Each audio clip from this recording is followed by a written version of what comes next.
Asmita, and today we are going to start with new topic, Kingdom Animalia.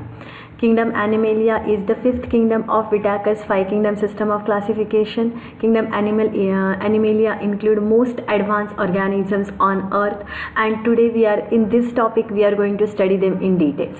So let's begin with the introductory part of the Kingdom Animalia, and then we'll move further for our studies.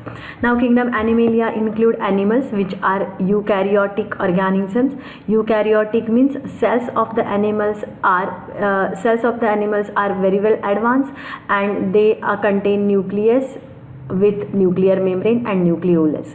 Then all animals are multicellular, means their body is made up of many cells, means all animals are multicellular. Then third thing is that they follow a heterotrophic mode of nutrition. Do you remember what is heterotrophic mode of nutrition? Yes, heterotrophic mode of nutrition means the animals obtain their food from other organisms, either other animals or other plants. Now, why we are going to study this Kingdom Animalia in such a details? That is another question. Now there are lot of different type of animals on earth. Basically there are 1.2 million species of the animal exist today, as well as there are new species discovered every day. So like already 1.2 million species are there, plus many species are adding every day. So there are large diversity of animals on earth, and to study this diversity we need to classify the animals further. Now what exact kind of diversity is present in the Kingdom Animalia? Let us see it. Now see this picture. In this picture you can see a blue whale, which is a largest animal on earth, and in this picture you can see the one of the smallest animal on earth, that is Strucan stew. We will see them in details. Now this is a picture of blue whale. The blue whale is the largest animal on earth, and it measures around 29.9 meters, means approximately 30 meters long animal, and weight is also 190 tons, means it can stay in ocean, it cannot stay on earth. Remember this, because it is really a huge animal. On the other hand, this is the small bat called as Strucan stew. Now Strucan stew is such a small bat, its weight is only 2 grams, and in this picture you can see it is sitting on a fingertip of a person. So such a largest animal is also there, very huge, around 30 meters, and this animal is few centimeters length, 2 grams in weight. Huge diversity in size as well as shape. There is a huge diversity over the evolution also. Now here there are two pictures. One picture we can see, this is an animal called as Limulus, or it is also called as horseshoe crab.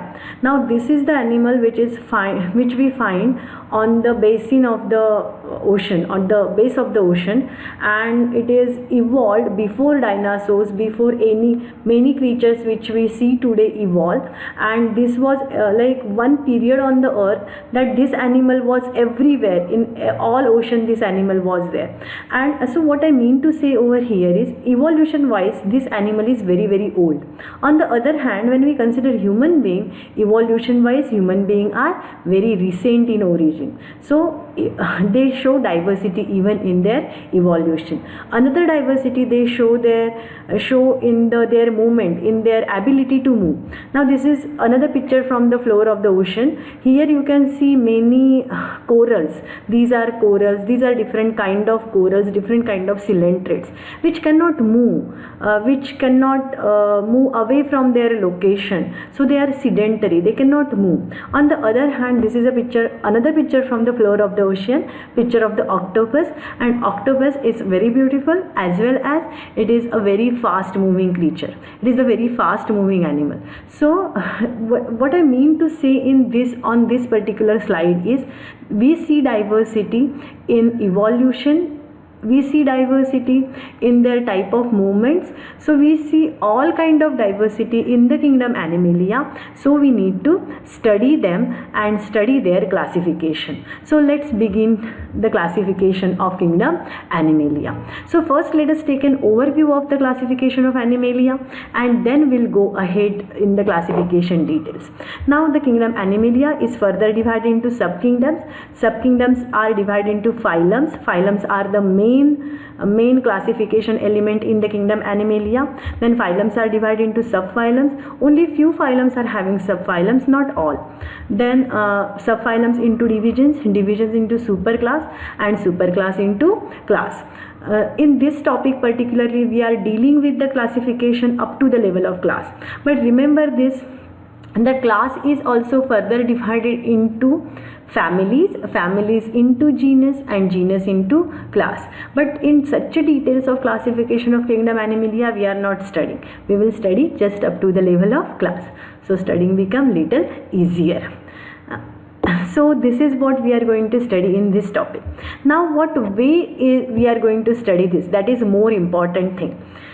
See, kingdom Animalia is one of the largest topic in your syllabus, and when we going to study this largest topic, various different new terms are included in this classification, as well as we are having such a long list of classification of kingdom. We are going to use many number of criteria for their classification. As we are going to use many number of criteria, as we are going to study new terms, how we are going to study is, first we will study the criteria which are used for the classification. Then we will study whatever new terms you are going to learn in this topic, and finally we will shift to the classification. So the classification study will become easy for you. So this is all for today. We will see you in the next video with the criteria for classification of animal kingdom. Till then, goodbye.